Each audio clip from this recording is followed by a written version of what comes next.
Hello friends, আজকে আমি চলে এসেছি ব্রাকাট ব্লাউজের স্টিচিং নিয়ে। আমি প্রথম পার্টে কাটিং দেখিয়েছি, তো এবার এটা দ্বিতীয় পার্ট। এই দ্বিতীয় পার্টে এখন তোমাদেরকে স্টিচিং করা দেখাবো। তো দেখো ব্লাউজটি কত সুন্দর হয়েছে। আমি এখানে এআই মডেলকে পরিয়ে দেখিয়েছি। তো প্রথমে আমি সব পার্টগুলোকে জয়েন করে নিয়েছি, লাইনিংয়ের পার্ট এবং মেন ফ্যাব্রিক যেটা, সেই পার্টগুলো সব একসাথে জয়েন করেছি। এটা ডরি সরিয়ে দিলাম। এরপরে এটা হুক পট্টিকেও আমি এখানে জয়েন করে নিয়েছিলাম, সেটা এখানে বাড়তি কাপড়গুলোকে কাটিং করে রেখে দিয়েছি। এগুলো সব আমি এভাবে জয়েন করে নিয়েছি। জয়েন করার পরে এবারে বাড়তি কাপড়গুলোকে আমি কেটে নেব। যতগুলো আছে কাপড় সব টুকরোগুলোকে এভাবে বাড়তি কাপড়গুলো কেটে দেবো। তো কেটে নিয়েছি। এরপরে সবথেকে প্রথম যে কাজটি হলো সেটা হলো ব্লাউজের যে কটরির যেটা থাকে উপরের পার্ট এবং নিচের পার্ট, এই দুটি পার্টকে একসাথে জয়েন করে সেলাই করতে হবে।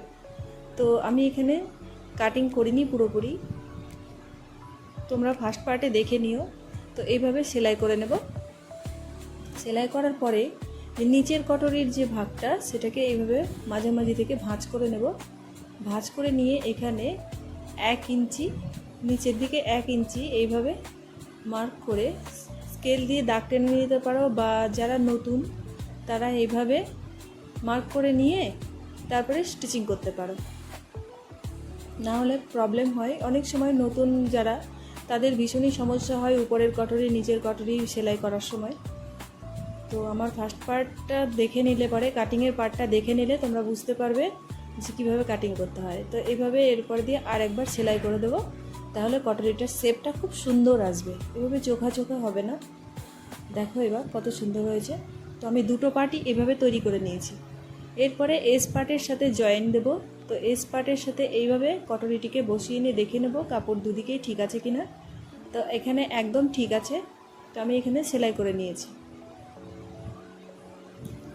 এইভাবে সেলাই করার পরে এরপরে নিচে যে বেল্ট রয়েছে বেল্টটাও এর সাথে এভাবে জয়েন করব। তো কীভাবে করব, এই যে দেখো বেল্টের যেদিকে 4.5 ইঞ্চি আছে সেদিকটা সামনের দিকে এইভাবে বসিয়ে নিয়ে উল্টে দেবো। এরপরে এর ওপর দিয়ে সেলাই করে দেবো। দুটো পার্টে একই রকমভাবে সেলাই করব। এইভাবে প্রথমে একবার সেলাই করে দিয়ে উপর দিয়ে দুবার করে চাপ সেলাই দিতে হবে, তাহলে এটা এই পার্টটা দেখতেও সুন্দর লাগে এবং ফিটিংসটাও দারুণ হয়। এইভাবে সেলাই করে নিয়েছি, দুটো পার্টই সেলাই করে নিয়েছি। দেখো দুটো পার্টই একদম কমপ্লিট। এরপরে হুক পট্টি এবং হুকের ঘাট পট্টিটা নিয়ে নেব। তো হুক পট্টির জন্য আমি নিয়েছি এখানে 2.5 ইঞ্চি, আর লেংথের দিক থেকে ব্লাউজে যা থাকবে তার থেকে একটু বেশি নিতে হবে। আর এটা হচ্ছে হুকের ঘাট পট্টি, এটা আমি মেন ফ্যাব্রিক আর লাইনিংটিকে একসাথে জয়েন করে রেখেছি। তো প্রথমে এইভাবে সেলাই দিয়ে নিতে হবে। প্রথমে ধার দিয়ে সেলাই করে নেব। এইভাবে সেলাই করার পরে এখানে ঘুরিয়ে নিয়ে দেখো এই পার্টটিকে এইভাবে ফোল্ড করে আবার এর ওপর দিয়ে এইভাবে সেলাই করে দিতে হবে। এরপরে এই চাপ সেলাইটা দেওয়ার পরে এর ওপর দিয়ে আমি আরও দুবার সেলাই দিয়ে নেব, তাহলে দেখতেও সুন্দর লাগবে ঘাটপট্টি এবং টেকসইও হবে। দেখো আমি এখানে সেলাই করে নিয়েছি। 3.5 ইঞ্চিতে আমি এই পট্টিটা রেখেছিলাম। তো বাড়তি কাপড়টিকে এইভাবে কাটিং করে বাদ দিয়ে দেবো। দেখো এইভাবে হুকের ঘাট পট্টি রেডি হয়ে গেছে। এরপরে হুক পট্টির জন্য করব। তো হুক পট্টির জন্য এইভাবে নিয়েছি, তো আমি 2.5 ইঞ্চি নিয়েছি এখানে, 2.5 ইঞ্চিকে এইভাবে ডবল ভাঁজ করে এইভাবে সেলাই দিয়ে নেব। সেলাই দেওয়ার পরে এখানে আমি 1/2 ইঞ্চি মতো একটা কুচি দিয়ে নেব। কুচি দিলে এখানে যেহেতু কটরি করেছি, কটরির জন্য এখানে কুচি দিলে এই সেলাইটা মজবুত হয়, ভালো থাকে। এর ওপর দিয়ে একটা সেলাই দিয়ে নেব। এরপরে এদিকে ঘুরিয়ে নিয়ে এইভাবে আরেকবার ফোল্ড করে সেলাই করে দেব। তো হুক পট্টি এইভাবে কমপ্লিট হয়ে গেল। তো এই জায়গায় যখন হুক পট্টিতে কুচি না দিলে এই কটরির মিডল পয়েন্টে এখানে এসে অসুবিধা হয়, সেই জন্য এখানে একটা কুচি দিয়ে নিলে পট্টিটা খুব সুন্দর আসে। এরপরে বাড়তি পট্টিটুকুকে কাটিং করে নেব। এরপরে কোমর পট্টি নেব। তো কোমর পট্টিও আমি এখানে 2 ইঞ্চি করে নিয়েছি। কোমর পট্টি 2 ইঞ্চি করে এখানে চওড়া নিয়ে আমি এখানে এভাবে ভাঁজ করে নেব। ভাঁজ করে নিয়ে একটা একটা করে পার্ট সেলাই করব। এইভাবে কোমর পট্টিকে সেলাই করে নিয়ে বাকি অংশটুকু কাটিং করে দেব। তারপরে এইভাবে উল্টে নিয়ে ওর ওপর দিয়ে আরেকবার সেলাই দিয়ে নেব। স্কিপ করবেন না বন্ধুরা, স্কিপ করলে পরে কিছু বুঝতে পারবেন না। তো আমার ভিডিওটি এভাবে দেখতে থাকুন, পুরোপুরি না দেখলে ব্লাউজ স্টিচিং করার সম্বন্ধে কিছুই জানতে পারবেন না। এরপরে বাড়তি যেটুকু ছিল বেল্টের দিকে আমি ওটা কাটিং করে সরিয়ে দিলাম। এরপরে এইভাবে সমান করে আমি বসিয়ে নেব যাতে কম বেশি না হয়। তো এইভাবে সেলাই দিয়ে নেব একই রকমভাবে। এখানে বাড়তি যেটুকু থাকবে বাড়তিটুকুকে কাটিং করে এইভাবে নিচের দিকে ভাঁজ করে দিয়ে সেলাই করে দেব। এর ওপর দিয়ে আরেকবার সেলাই দিয়ে নিয়ে উল্টে দেব। এরপরে পেছন দিকে এইভাবে নিয়ে সেলাই করে দেবো। তো ফার্স্ট পার্ট আমার মোটামুটি কমপ্লিট, পুরোপুরি হয়নি এখনও, আপাতত ফার্স্ট পার্ট কমপ্লিট হলো। এরপরে আমি ব্যাক পার্টের জন্য করব। এখানে আমি আপাতত একটি পিন দিয়ে এটাকে সেট আপ করে রেখে দেবো আপাতত। তারপরে ব্যাক পার্ট যখন কমপ্লিট হবে তখন ব্যাক পার্ট এর ওপরে বসিয়ে নিয়ে তারপরে নেক পট্টিটা দেব। তো ঠিক আছে, এরপরে ব্যাক পার্ট নিয়ে নিলাম। তো ব্যাক পার্টে এইভাবে কাটিং করে রেখেছি। তোমরা ফার্স্ট পার্ট অবশ্যই দেখো, এটা সেকেন্ড পার্ট ভিডিও, স্টিচিংয়ের ভিডিও। পুরোপুরি করতে গেলে ভিডিও অনেক লং হয়ে যায়, সেই জন্য আমি এটাকে দুটো পার্টে করেছি। তো উপরের দিকে 2.5 ইঞ্চি নিয়েছি, যেহেতু এখানে আমার ফিতে দিতে হবে ব্লাউজে। তো উপরের দিক থেকে লেংথ এটা 8 ইঞ্চিতে রেখেছি। আমার যে কাস্টমার তার ডিপ গলা পছন্দ নয়, সেই জন্য আমি এখানে 8-এ রেখেছি। 7.5 ইঞ্চি গলা এবং তার সাথে 1/2 ইঞ্চি আমি এক্সট্রা নিয়েছি। এইভাবে রাউন্ড শেপ দিয়ে নিয়েছি। তো এরপরে এর পাশ দিয়ে আমি আরেকটা করে এইভাবে লাইন টেনে নেব, যার ওপর দিয়ে এখানে সেলাই করতে হবে। তো এইভাবে আমি মার্ক করে নিয়েছি। এরপরে পেছনে হালকা একটু দাগ উঠেছে, আমি এর ওপর দিয়েও শেপ দিয়ে নেব।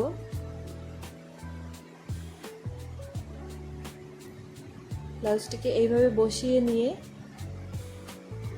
এখানে আমি পিন দিয়ে নেব। আর নিচে পাড়ের দিকে আমাকে সেলাই করতে হবে আগে, কারণ এখানে পাড় রয়েছে, পাড়টা আমাকে আগে ঠিকঠাক করে ম্যানেজ করে সেলাইটা করে নিতে হবে। পাড় উল্টো পাল্টা হলে হবে না। আমার কাস্টমার ব্লাউজ পিসটি এমনভাবে কাটিং করে নিয়ে এসছে, তো নিচে পাড়ের দিকে 1/2 ইঞ্চি এক্সট্রা রাখতে হয়, সেটা রাখেনি। যাই হোক, আমি এরকমভাবে অ্যাডজাস্ট করে দিয়েছি। তো এইভাবে সেলাই করে নেব পুরোপুরি। একটু টান টান করে দেখে নিচ্ছি যাতে কোথাও ভাঁজ না থেকে যায়। এইভাবে টেনে টেনে দেখে নিতে হবে, বা তোমরা নতুন যারা তারা পিন দিয়ে পুরোটা সেট আপ করে নেবে, তারপরে এইভাবে সেলাই করতে পারবে। তো এরপরে গলায় যেখানে এখানে মার্ক করেছিলাম, শেপ দিয়ে নিয়েছিলাম, সেখানে এইভাবে রাউন্ডভাবে আমি সেলাই করে নেব। এরপরে যে বাড়তি কাপড়গুলো রয়েছে, বাড়তি কাপড়গুলো এইভাবে আমি কাটিং করে বাদ দিয়ে দেবো। ব্যাক পার্ট সেলাই করা ভীষণই সহজ, খুবই সহজ পদ্ধতিতে আমি তোমাদেরকে দেখিয়েছি।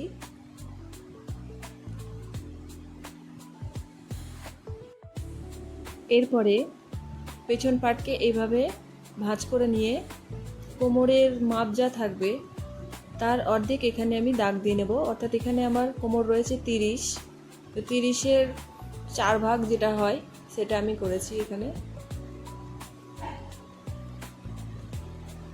এইভাবে ডিপ গলা থাকলে এখানে 4 ইঞ্চি করতে হয়, এখানে আমার ছোট গলা আছে, সেই জন্য আমি এখানে 4.5 ইঞ্চিতে মার্ক করে এইভাবে 1/2 ইঞ্চি করে সেলাই করে দিচ্ছি। টেকিং দিয়ে নিচ্ছি এইভাবে, সব ব্লাউজে এভাবে 1/2 ইঞ্চি করে এখানে টেকিং দিতে হয়। এইভাবে দুই দিকেই টেকিং দিয়ে নেব।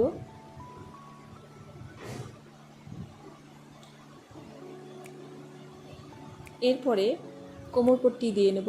তো কোমরপট্টির জন্য একই রকমভাবে আমি এখানে 2 ইঞ্চি করে কাপড় নিয়েছি। এরপরে এইভাবে বসিয়ে নিয়ে সেলাই করতে হবে। এখানে যেহেতু পাড় আছে একটু দেখে দেখে করতে হচ্ছে। পাড়ের জন্য এখানে একটু সুন্দরভাবে দেখে দেখে করতে হচ্ছে যাতে পাড়টা বেশি কম না হয়ে যায়।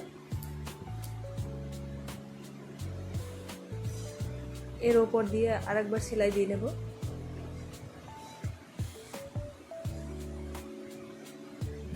এইভাবে সেলাই করে নেব ভেতরের দিক থেকে। দেখো কত সুন্দর এসছে, ফিনিশিংটা দারুণ এসছে। এরপরে পেছন পার্ট আর সামনের পার্ট দুটো একসাথে আমি জয়েন করে নেব। তো শোল্ডার থেকে প্রথমে জয়েন করতে হবে। তোমাদেরকে আমি স্টেপ বাই স্টেপ দেখিয়ে দিয়েছি।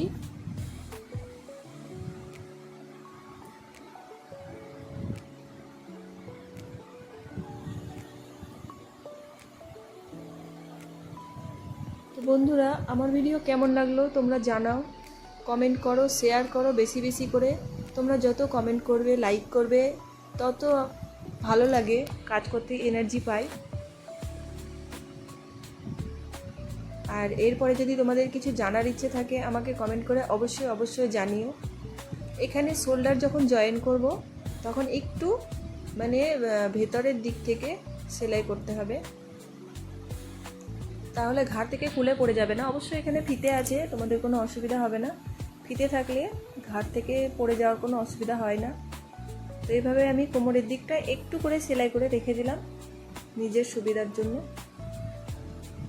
এরপরে আমি হাতা সেলাই করব। তো যেখানে বাড়তি যে কাপড়গুলো আমার হয়েছে সেই বাড়তি কাপড়েরগুলো আমি এভাবে কাটিং করে বাদ দিয়ে দেবো। দেখো এখানে আর্ম হোলের দিকে একটুখানি করে কাপড় বাড়তি হয়েছে।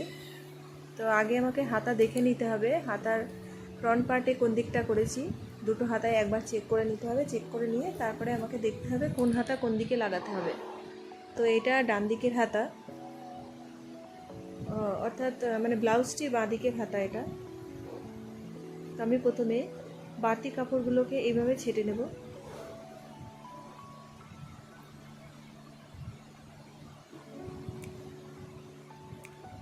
বাড়তি কাপড়গুলোকে এইভাবে বাদ দিয়ে দিতে হবে, না হলে পরে সেলাই করতে অসুবিধা হবে, সেলাই উল্টোপাল্টা হয়ে যাবে।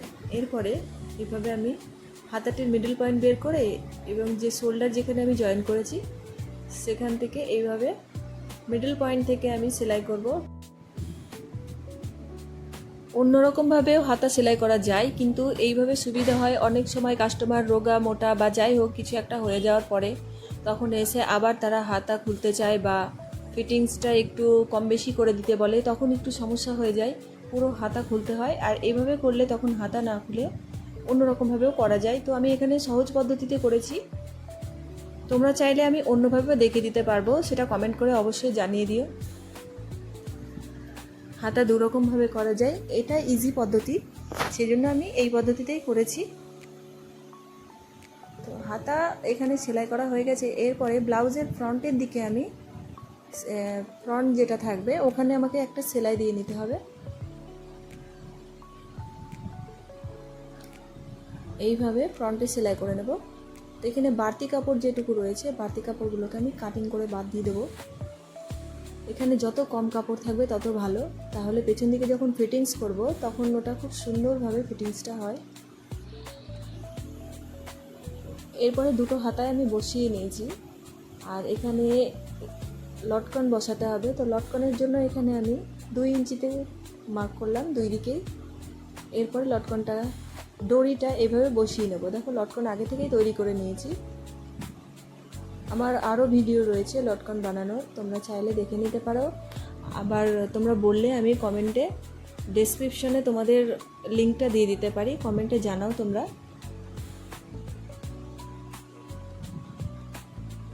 তো ঠিক আছে, এরপরে এইভাবে দড়িটিকে আমি বসিয়ে নিলাম।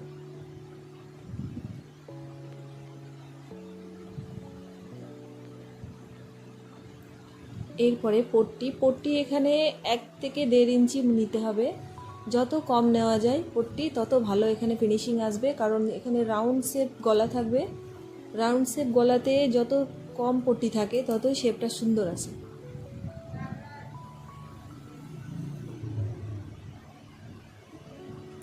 এইভাবে পুরো রাউন্ডটা আমি সেলাই করে নেব।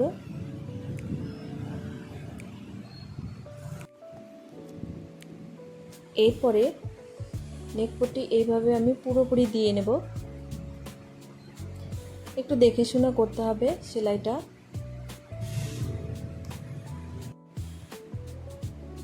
বন্ধুরা, ভিডিওটি কেমন লাগলো কমেন্ট করে জানাতে ভুলো না। এইভাবে যদি তোমরা সেলাই করো কাস্টমারও অনেক হ্যাপি থাকবে, তোমাদের নিজেদেরও ভালো লাগবে, নিজেদের জিনিস নিজেরাই ঘরে তৈরি করে নিতে পারবে। তো দেখো, এরপরে এইভাবে সেলাই করে নিয়েছি। এবার বাড়তি যে কাপড়গুলো রয়েছে সেগুলো আমি এইভাবে কাটিং করে দেবো। আর ছোট ছোট করে পুরো ব্লাউজটাতে আমি কাট লাগিয়ে দেবো। কাট লাগানোর পরে এইভাবে ওর ওপর দিয়ে একটা সেলাই দিয়ে নেব, পট্টিটার ওপর দিয়েই, শুধু ব্লাউজের ওপর দিয়ে না, পট্টিটার ওপরে এইভাবে সেলাই দিয়ে নিয়ে পুরোপুরি এভাবে সেলাই করে নেব।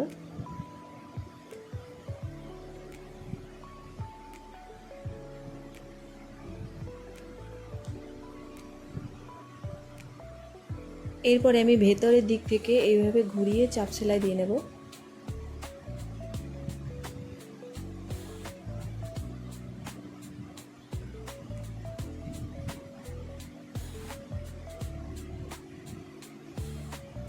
একটু ধীরে সুস্থে করতে হবে, তাহলে রাউন্ড শেপটা সুন্দরভাবে আসবে। আর না হলে ভাঁজ হয়ে থাকবে, কুঁচকে থাকবে, দেখতে ভালো লাগবে না। এইভাবে ফিনিশিং দিতে হবে।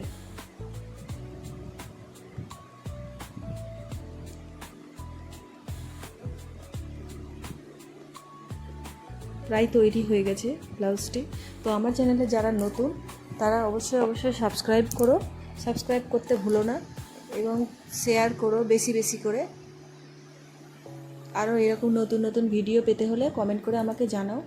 এরপরে কি ভিডিও আমি তৈরি করব, তোমরা কি শিখতে চাও আমাকে জানাও, আমি সেইভাবে ভিডিও করব তোমাদের জন্য।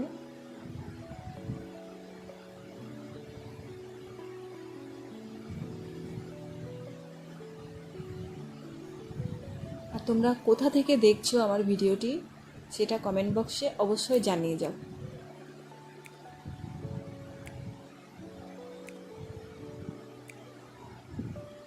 ব্লাউজটি কমপ্লিট। এরপরে আমি ফিটিংস করে নিচ্ছি। ফিটিংসের তোমার মেজারমেন্টে যা থাকবে সেইভাবে ফিটিংস করে মার্ক করে নিয়ে ফিটিংস করে নিও। তো আমি এইভাবে মার্ক করে নিয়েছি, তারপরে ফিটিংস করে নিয়েছি এইভাবে। এরপরে আমার ব্লাউজটি একেবারেই কমপ্লিট। শুধুমাত্র এখানে হুক এবং হুকের ঘাট লাগিয়ে নিতে হবে, তাহলেই হয়ে যাবে। একদম রেডি হয়ে গেছে। আপাতত পিন দিয়ে রেখেছি তোমাদেরকে দেখানোর জন্য। এরপরে আমি হুক ঘাট সেলাই করব। ব্লাউজটি দেখেছো কত ফিনিশিং এসছে, কত সুন্দর হয়েছে। পেছন পার্ট সামনের পার্ট অপূর্ব হয়েছে, খুব সুন্দর হয়েছে। আমার কাস্টমার তো ভীষণ খুশি। এবার তোমরা নিজেদের জন্য এটা বানাতে পারো বা কারোর জন্য তৈরি করে দিতে পারো।